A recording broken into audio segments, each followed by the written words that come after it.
Make sure you guys hit the subscribe button if you guys are enjoying the content that we're throwing up. And make sure you guys hit the like button if you enjoy the video. And yeah, let's begin. Okay, so we are covering DCeased Part 2, and you guys can probably tell I'm a little under the weather. People who are familiar with my vlogging channel will know what it means when I say I'm having one of my bad days, but the show has to go on, so I'm going to try to make the best I can out of the way the day is going so far. Hopefully it improves later on. I'm trying to work my way through it, so wish me luck. But in the first DCeased Unkillables video, we had essentially covered what were the guys who were left behind, right? So you had like Vandal Savage and his forces, who we'll recover again in this video. But this initially picks up with like Jason Todd and Jim Gordon and Cassandra Cain and a few other characters here and there. And the long and short of this is that when they were basically making their escape from Gotham City, that they ended up finding themselves within the confines, or at least, you know, at essentially what was an orphanage, right? A place where you had caretakers and you had kids, and there were a lot of the people who were there. And that's one of the weird things is Tom Taylor kind of builds this idea that there are like these little pockets here and there, right? Where there's just the people who were left behind, right? By whatever manner and whatever means, the folks were left behind. And that was really kind of the criticism of superheroes, right? That when it came down to it, the superheroes more or less just abandoned the earth and just took off into space and called it a day. The result of this is that when it comes to Jason Todd and when it comes to Jim Gordon, along with the other members who were here, what you end up having is these caretakers and children who have basically been kind of locked away in a room, you know, where the zombies have more or less been kind of taken to that location. Now, presumably somebody else put them there, but regardless of the situation, the discussion of Jason Todd is we have to take these guys out, right? We have to get rid of all these undead people in here. And it makes the most sense. In this instance, like they're really a liability. Having all these dead people here is basically a liability and could potentially end up, you know, with mass casualties if they somehow manage to break free. The issue with this is that Jim Gordon doesn't want to do it, right? Jim Gordon doesn't want to have anything to do with taking out innocent people. But the reality of the situation is that it's kind of the reverse of utilitarianism, right? I mean, kind of, well, not really the reverse, but kind of a skewed perspective. Under normal circumstances, you say the needs of the many outweigh the needs of the few. It's just the way that it is, you know. And that's in this situation. If we were to say that there's a lot more people who are surviving than there are people out there, you know, people who are locked away in that room who are dead, then just take them out. But this sort of twists the scenario, right? Because it's not alive people versus alive people. It's alive people versus dead people, or not really even dead people, just anti-life people. And so at the end of the day, there are more anti-life people than there are survivors, but they're a direct hindrance to the survival of the survivors, right? So getting in the way of their ability to live is the biggest problem they have. They have to be taken out. The other part of this equation is that they're currently in this building when the SOS goes out from all the superheroes, from Lois Lane, who basically says we're broadcasting on every device that we can. You know, within hours, we're going to leave Earth. We have 2 sanctuaries. We have Gotham City, and then we've got Themyscira. Make it to one of those. We'll pick you up, and then we'll all basically vacate. And the result is that Jim Gordon says, no, like we're not going to go. We're going to stay here, and we're going to protect these people as best we can. Now, the reality is that Jim Gordon doesn't really have a plan. Assuming that the superheroes leave Earth for a rightful reason, which is to say the Earth really is doomed, then essentially he's doomed them all to death, right? So all he's doing is delaying the inevitable. But the reality is that it just makes Jim Gordon feel better. That kind of seems to be the case. And so the result is that basically, you know, all those guys end up staying behind. Now from there, you end up switching over to the forces of Vandal Savage, specifically with Mirror Master and Lady Shiva. Now, of course, Lady Shiva, as a lot of you guys who are familiar with DC Comics know, is the mother of Cassandra, right? She's the one that really kind of made her a prodigious fighter in a lot of different ways. And so when she shows up here, you know, with the help of Mirror Master, you know, initially she tries to get Cassandra to join up. But again, Cassandra is part of the Bat family, and her time on the Bat family has taught her to basically fight for the innocents, right? And so as a result of that, ultimately she basically says, no, like I'm not going anywhere, I'm staying here. And the reality is that it's really the smartest move to leave, right? Because it's one of these things, right? I don't know how many of you guys ever saw the movie Predators, but there was a really good scenario where I think Danny Trejo's character, no, it wasn't Danny Trejo, I don't remember who it was, but he was talking about how they would basically use injured people in order to corral others in, right? They would basically booby trap them. The others will come to help him, and then when they carry him away, basically he's a liability now. He slows everybody down. And so it's the easiest way to take out a huge group of forces is to start injuring some of their number. And due to their humanity and their kindness, they'll care for the weakest people, which in turn will make them all weak and easy targets. And that's how Lady Shiva sees it, right? If they're here and they're deciding to fight for the lives of other people and so on and so forth, they're not worried about preserving their lives. They're fighting double duty. And as a result of that, it slows them down on all fronts, right? Fighting a war on one front is much easier to do than fighting a war on like 2 or 3 fronts, right? Just ask the Germans during World War II.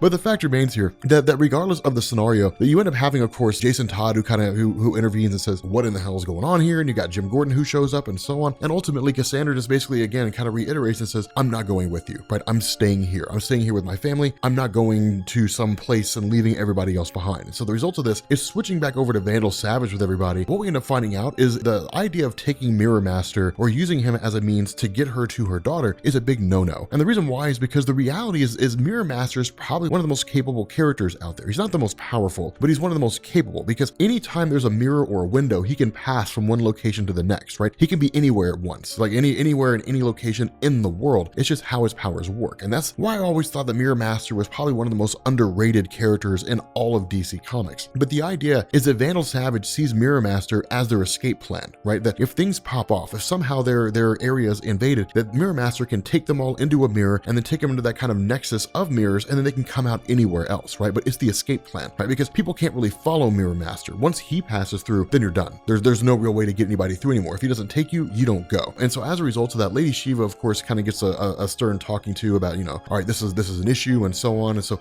as a result of that, we end up having basically Deathstroke who kind of chimes in and then almost kind of takes a sort of leadership role, not really usurping it from Vandal Savage, but taking on this role of like, look, we can't all be fighting each other, right? And so because of that, Vandal Savage basically says, hey man, like, I need you to come with me. There's something I've been meaning to show you. And then in turn, we basically end up finding out that what Vandal Savage has been doing has been experimenting on people who were immune to the anti-life equation, right? Who were immune to the anti-life virus, kind of breaking them down, trying to figure out how it works. And that's what he intends to do with Slade Wilson, right? With Deathstroke. Literally, he has Solomon Grundy knock him out. And the idea is to basically figure out why it is that Slade Wilson is immune to the anti-life virus, so that in turn, all the other forces can as well, or possibly even just Vandal Savage, and possibly even spread the immunity across the world. And again, this is another example of utilitarianism, right? If it really is the goal of Vandal Savage to save the world using the healing factor of Deathstroke, then it makes the most sense to kill Deathstroke. His sacrifice will save the world. Sorry about your luck, it's just the way it is. And not all instances of utilitarianism require your consent, right? That's just the nature of things, right? This basically leads to his daughter Rose kind of jumping in and taking out Vandal Savage, because if you guys recall, she can kind of see glimpses of the future, right? It's not an absolute thing. It's really mathematical probability based on the situation, but her gamble pays off, right? She shows up, she stabs Vandal Savage in the back, and then in turn, Solomon Grundy, gets called to his aid, and then Solomon Grundy, begins to kind of step up, and then Rose realizes, okay, we got to get out of here. And the reason why is because, again, she had kind of a glimpse of the future and saw that Wonder Woman was going to come smashing through, which is exactly what she does. And the first thing she does is rip Vandal Savage in half. Following that, Solomon Grundy basically gets sent flying, right? I mean, he's already dead, so he can't really die, but he's of course punched and sent flying. Wonder Woman in turn jumps in, and basically all hell begins to kind of break loose. And so the response is grab Mirror Master and get everybody out of here as fast as they can. The cool thing is that Captain Cold kind of comes in and manages to slow her down, right? Like basically just starts freezing Wonder Woman, which is a pretty cool moment, but literally it's just like, get everybody out of here as fast as you can. And so following that, what you really get is you get Solomon Grundy, Rose, Mirror Master, who comes in and then goes back to get everybody else, only for him to be taken out. And so right now you've got an infected Captain Cold, you've got an infected Wonder Woman, and an infected Mirror Master from the ones who are left. Of course, Bane arrives as well, with the help of Mirror Master and so on. But with Deathstroke, Bane, and Lady Shiva and Rose here, you've basically got a whole bunch of villains with a whole bunch of heroes. And the funny thing about this is they're essentially able to kind of put their issues to the side, right? Insofar as it's like, okay, in this situation, normally Jim Gordon would want to lock them all up, but there is something to be said about self-preservation. But the result of this is that there's a kind of harsh situation here, insofar as Jim Gordon doesn't want them here, but even Jason Todd himself begins to realize there's kind of a benefit to having them here, because Jason Todd's played both sides. He's been the hero and he's been the villain. He's been both of these roles. And so it's kind of a funny thing, because Jim Gordon's still kind of latched on to the way the world used to be. He's essentially a kind of a stand-in for people who just cannot accept the fact that like the world has changed now, right? Things have changed drastically and they're still living in the past. And so as a result of this, what they end up doing is you end up having, Deathstroke, who basically says, okay, let's do what needs to be done. I mean, initially Jim Gordon is still against the idea of the various villains being here, but when Deathstroke takes him aside and says, look man, like you lost somebody, obviously he lost Barbara Gordon, we know that as the reader, and then Deathstroke says, I lost my son, it really kind of brings together this idea that there are no more good guys and bad guys anymore, right? Like these lines in the sand, these villains versus heroes, it doesn't exist anymore. It's just the living versus the dead, and that's the only thing that matters. And so if any of them are all going to have a chance of surviving, then they're going to have to basically put that crap aside and then just fight the good fight. And then of course Rose asks the question, what's behind this door? And that's basically when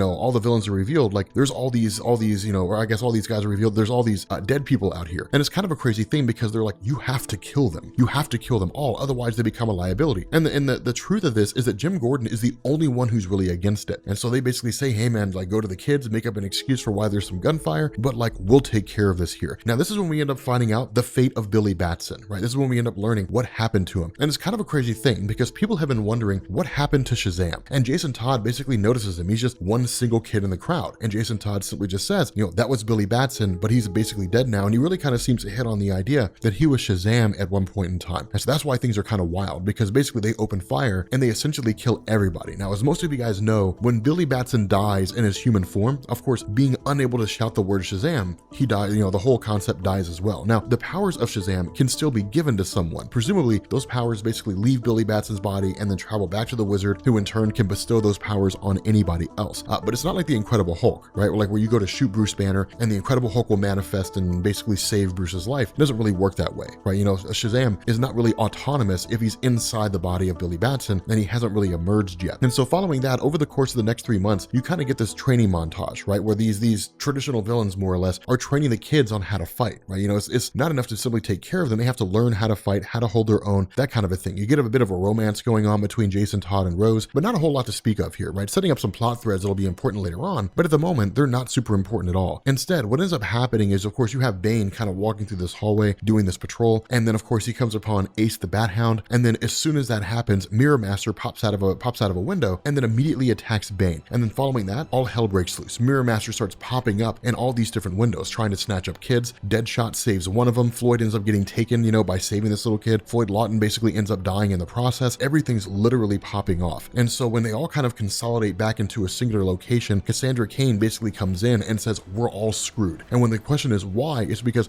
Bane's turned. They're like, well, where did Bane go? And they said Bane went outside. And when they get out there, when they realize the front door has been smashed down, Jim Gordon gets out there and he takes a look. He realizes that what Bane's done is smash down the walls, essentially opening the doorway for all these zombies outside to make their way in. But with that being said, guys, we're going to bring this video to an end. If you are new here to Comics Explained, make sure you guys hit the sub button to become part of the Rob Corps. If you guys enjoy this video, make sure you drop a like. Again, I'm sorry the video is not usually as enthusiastic as it normally is. I'm kind of going through a rough spot at the moment. But I will catch you guys later.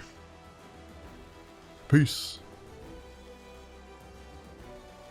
I want to say thank you to all of the new patrons who have joined patreon.com/comicsexplained. I want to give a shout out to Henry, Young Typhon, Elias G, David J.S., Jacob H, Ben, John H, Jason C, Austin S, Austin H, James O, Chris T, Matt N, Jeff R, Joey M, Steven Z, Sloth Like Lou, David C, John H, Lean and Mean. That guy asks questions all the time. Adam K, Genosis 916. I want to say thank you to all of you all. This list is growing all the time. Thank you for joining the Patreon.